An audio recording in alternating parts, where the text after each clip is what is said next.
De vez em quando na vida da gente, a gente encontra uma pessoa que é muito especial, muito fora da curva e que impacta várias áreas do nosso viver, não porque talvez essa pessoa tivesse muita vocação em todas essas áreas, mas porque ela tinha muita dedicação em todas essas áreas e porque a solidariedade, o carinho, o cuidado em várias áreas do viver dessa pessoa acabam passando para o nosso viver. Eu conheci uma pessoa assim que me ensinou muito sobre autonomia e resiliência. Eu venho conversando muito sobre autonomia e sobre resiliência e acho que muita gente não entende muito bem o que eu quero dizer quando eu uso esses dois conceitos. Então hoje eu vou dar uma volta com vocês sobre uma pessoa muito especial que impactou minha vida e que me ensinou muito sobre esses dois conceitos. Vamos lá. Imagina uma pessoa que depois de certo sucesso na vida, uma posição de certo respeito, já em sua meia-idade, que tivesse alguns pequenos negócios que funcionavam, muito embora numa escala pequena, num município pobre, mas uma pessoa que fosse respeitada, uma pessoa que fosse querida pelas suas atividades aonde ela morava. Imagina que essa pessoa tenha sido caçada, tenha sido injustiçada, tenha que, no meio desse processo, ter pagado dívidas de parentes e se lançado num movimento de migração, um movimento migratório, para poder fugir um pouco dessa perseguição e desses problemas. Essa pessoa teve familiares torturados, teve filhas perseguidas e mesmo com tudo isso, ao invés dessa pessoa pensar assim, eu preciso criar autonomia para não precisar de ninguém, ela pensava assim, eu preciso criar o máximo possível de autonomia para que as pessoas possam precisar de mim. É desse tipo de pessoa que eu estou falando. E essa pessoa é meu avô. Meu avô foi ele foi candidato a vereador em 64 e ele foi muito bem votado. E ele tinha uma articulação política muito grande com o eixo, ele era do sul de Minas e tinha uma articulação política muito grande com o eixo político do Rio de Janeiro. E nesse período, obviamente, ele conhecia o Brizola, conhecia muita gente que estava envolvido com a política brasileira e ele foi mais votado do que o prefeito da cidade dele para a mesma eleição. Então, entrou o golpe militar de 64 e vários amigos começaram a alertar ele que ele estava sendo vigiado, que ele estava sendo perseguido. Nesse processo, o cunhado dele morreu e ele era o avalista do cunhado e ele teve que sanar as dívidas do cunhado. E nem de longe era uma pessoa muito bem de vida. Mas ele vendeu tudo que ele tinha e ele foi para Brasília. E em Brasília ele arrendou um pedaço de terra muito grande, 300 hectares, e esse arrendamento foi ficando um arrendamento de longo prazo com a União e se tornou a fazenda que era dele depois. Nesse lugar, ele praticava, sem muito conhecimento específico disso, mas ele praticava vários princípios do desenho ecológico. Por exemplo, na questão da água, ele captava água de duas nascentes e ele posicionou a casa no alto de um pequeno morro, ainda abaixo de outros lugares, para que ele pudesse ter água por gravidade, e perto de uma cachoeira. Nessa cachoeira ele colocou uma bomba carneiro. Bomba carneiro, para quem não conhece, é uma bomba que usa a gravidade, o peso da água, a queda da água, para jogar a água para cima. Não é muito eficiente no sentido de que ela perde muita água no processo, mas é eficiente no sentido de que ela consegue jogar a água para cima sem gastar energia elétrica, porque ele não tinha energia elétrica no lugar. Então ele tinha água de duas nascentes diferentes e de uma bomba carneiro alimentando a água da casa. Ele tinha um fogão de lenha com uma serpentina que provia a água quente da casa. Ele tinha do lado da casa um pequeno galinheiro, ele tinha uma pequena horta e um pouquinho mais longe da casa ele tinha um capril. Esse capril, também uma visão do desenho ecológico, ele tinha 150 matrizes de caprinos muito bem adaptadas para o cerrado. E ele foi o primeiro produtor de queijo de cabra do Distrito Federal durante muito tempo, foi o único. Os 300 hectares ele cercou com cerca de arame farpado de 7 fios, com a ajuda de poucos funcionários, 2 funcionários. Levou meses para fazer isso, mas o senso de responsabilidade de que os animais que ele tinha tinham que ficar contidos dentro da área dele. E aí, esse pensamento da redundância que traz resiliência foi ficando cada vez mais forte, né? E eu não entendia isso como criança, por que meu avô era assim, e fui entender muitos anos depois, porque a gente vai passando por processos na vida da gente. Mas o que mais me admira é que depois de ser caçado, depois de ser injustiçado, depois de ter que dar uma reviravolta na vida dele já, depois dos 45 anos de vida, ele, ao invés de se amargurar, ao invés de se isolar e buscar uma autonomia onde ele não precisasse de ninguém, ele buscava uma autonomia onde o viver dele pudesse apoiar outros viveres. Então ele foi montando, tinha a roça, tinha o capril, tinha a quejeira, do lado do capril tinha muito adubo, então ele tinha ali uma horta de maior porte e ele alimentava ali de 4 a 5 famílias toda semana, fazendo entregas com verduras. E ele foi tocando essa vida. Mas, desde sempre, toda vez que ele conseguia um funcionário, ele passava a alfabetizar esse funcionário. Então, no interior, divisa do DF com Goiás, muitos anos atrás, uma terra muito inóspita, assim, né? Um cerrado muito inabitado. E a maioria das pessoas que vinham para trabalhar eram muito pobres. E ele tinha essa área toda, mas era uma fazenda de subsistência. Então, não era um lugar que produzia muito dinheiro, mas era um lugar que acolhia muito o viver dele. Então, a geladeira, quando chegou, era a gás, porque não tinha luz.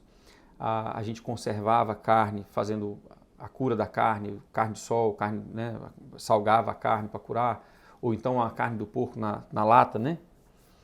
Você pré-cozinha, coloca as camadas de banha e coloca dentro de uma lata. E eu cresci com tudo isso sendo feito, né? O leite era tirado no dia, você tinha que fazer a manteiga, tinha que separar um pouco para o iogurte, um pouco para o queijo, e o leite ia estragar, então você tinha que transformar aquilo em produtos duráveis nos primeiros 2, 3 dias da tirada do leite. Enfim, era um viver muito voltado para ter saúde e para conseguir ficar naquele território.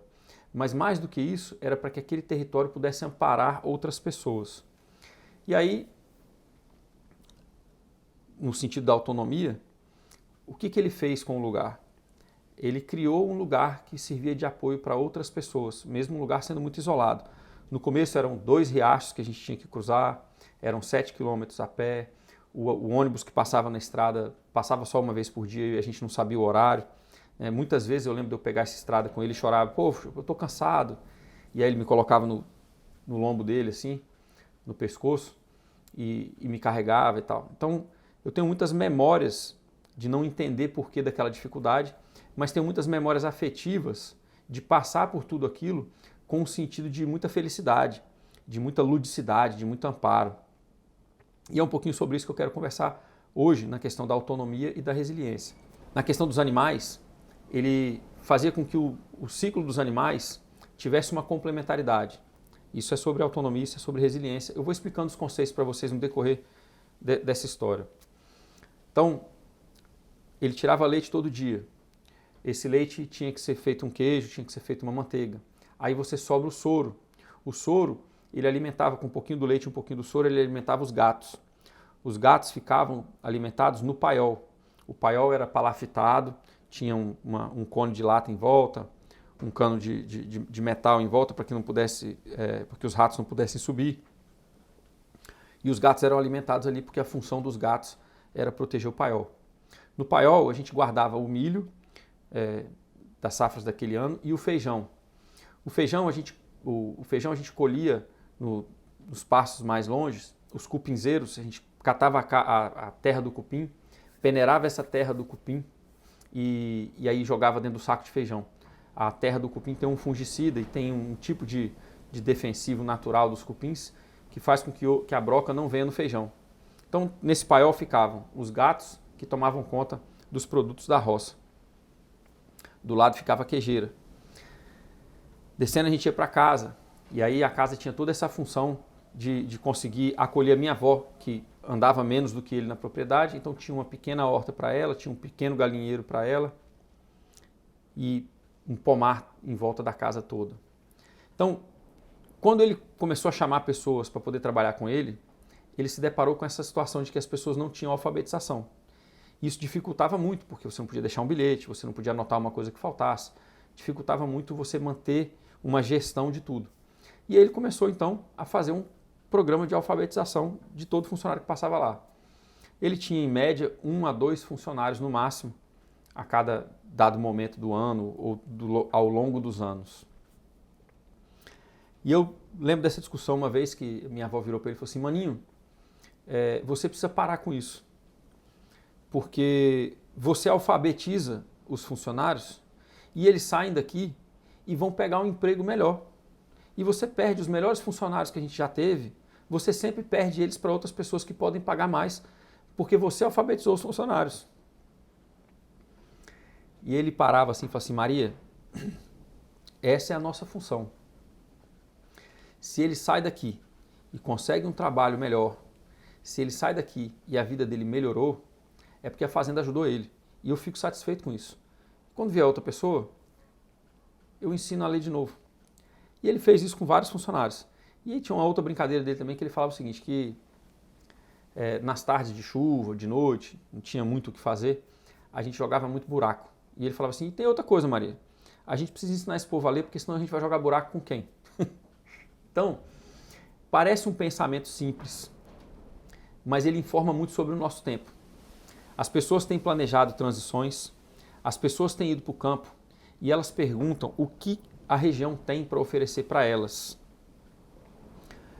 Se a gente contrapõe isso com a visão do meu avô, a gente deveria estar perguntando qual é a nossa capacidade de ir para um lugar e fazer com que esse lugar consiga melhorar a vida de um número maior de pessoas.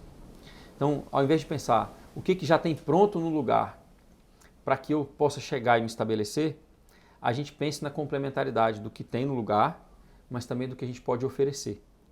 No caso dele, ele ofereceu alfabetização, ele ofereceu um conhecimento de agricultura, um conhecimento de pecuária integrada, ele ofereceu um autodidatismo muito grande. Então, todas as decisões que ele tomava tinham a ver com não confiar em um poder centralizado, porque ele havia sido caçado, havia sido perseguido, e tinha também uma questão de ter mais poder de decisão sobre o que ele fazia. Isso é autonomia. É você conseguir governar mais, é você conseguir tomar mais decisões sobre as áreas que importam na sua vida, sem que você precise pedir licença para outras pessoas. Mas isso também implica numa responsabilidade de você saber que talvez no lugar onde você está, ao invés de pedir apoio, você seja a pessoa que tem que criar condições para apoiar outras pessoas. Esse tipo de protagonismo, que não é um protagonismo de herói ou de heroína, mas é um protagonismo coletivo, no sentido de que você não faz isso porque você talvez seja muito mais forte ou muito mais capaz.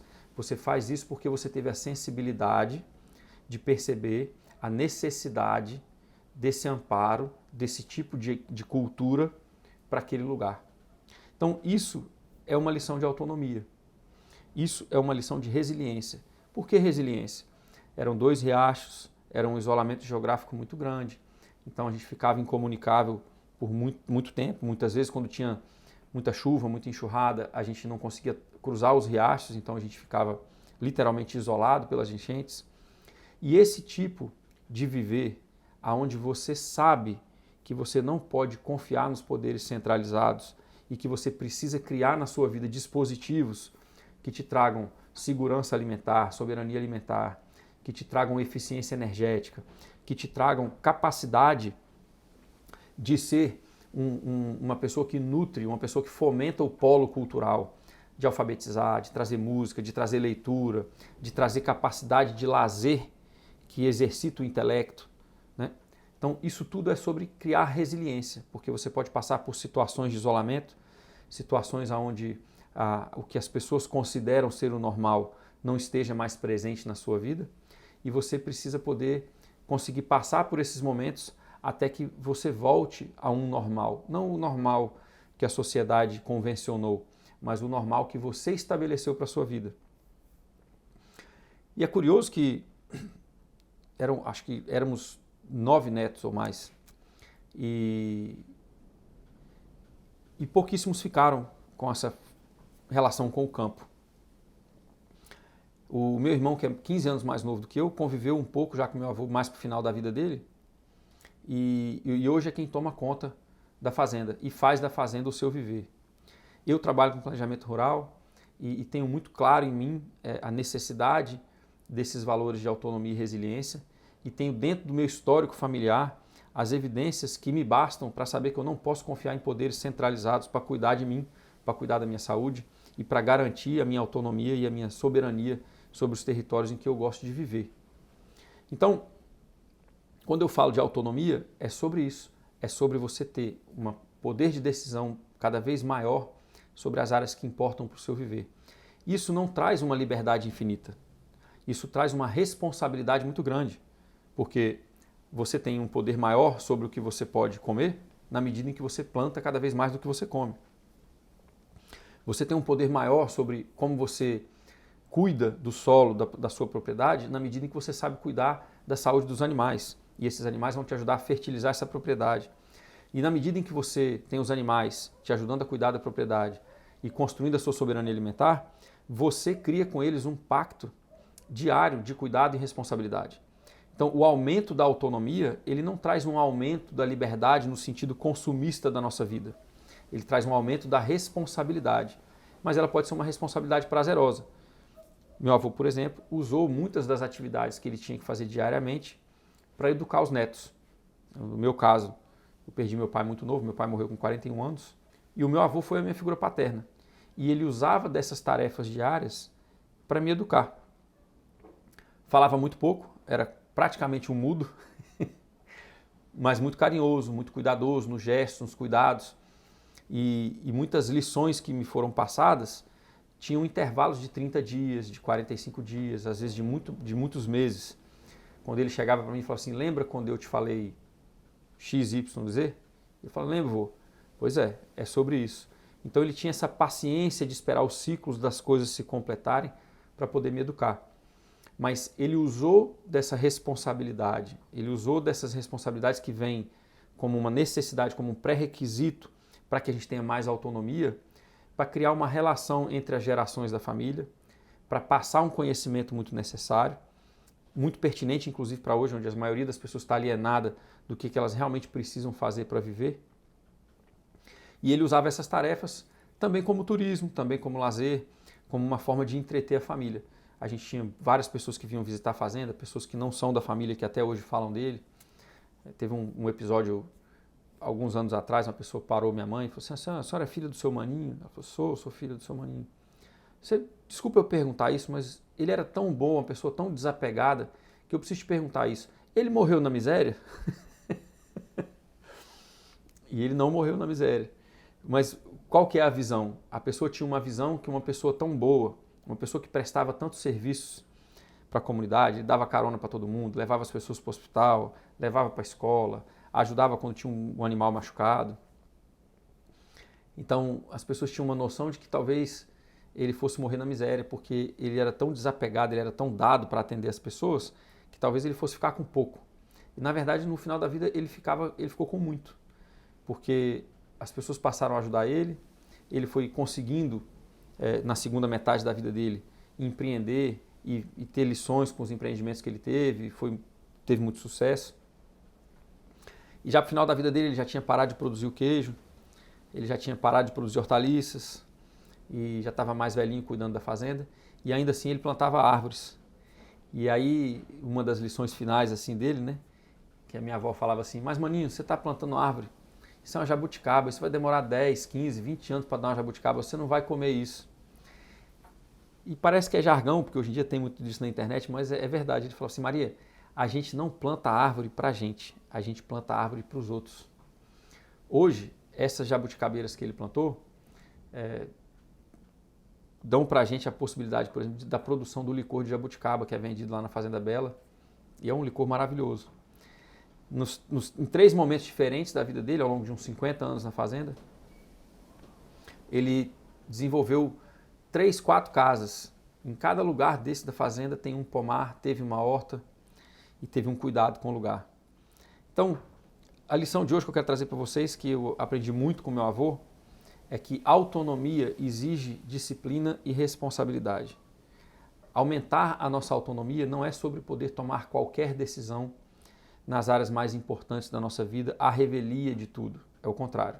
Aumentar a nossa autonomia é sobre aumentar o nosso protagonismo nas principais áreas do nosso viver. O meu avô, por exemplo, viveu sem dívida. Toda vez que ele levantava uma casa, ele fazia questão de levantar a casa sem financiamento ou com um financiamento muito rápido, mas ele fazia questão de participar da construção o máximo possível para abater o preço daquilo ali. Ele fez um capril, ele fez uma queijeira, ele fez paiol, ele fez algumas casas. Então, a autonomia dele sobre a casa, a autonomia dele sobre o comer. Qualquer momento que você chegasse na fazenda tinha galinha da Angola, pato, marreco, ganso, tinha porco, tinha cabrito, tinha vaca, tinha cavalo, tinha, enfim, uma infinidade de animais do que é considerado uma fazenda típica de antigamente, né? Muita diversidade de animais, muitas frutas diferentes. Ele era um dispersor de fruta incrível, né? Toda vez que ele viajava, ele trazia e levava mudas.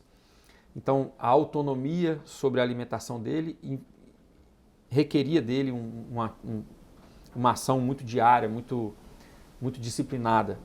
A água, ele sabia onde captar, ele sabia aonde que passava, aonde que tinha o filtro, como que ele levava por gravidade. A medicina, né? No sítio sempre teve as plantas medicinais. A minha avó fazia os chás, fazia os ungüentos, fazia as conservas.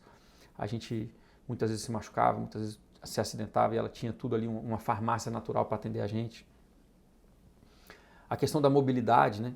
Ele sempre teve na fazenda bons animais de monta e ao mesmo tempo sempre teve ali um acesso a um carro velho, que fosse uma caminhonete velha, enfim.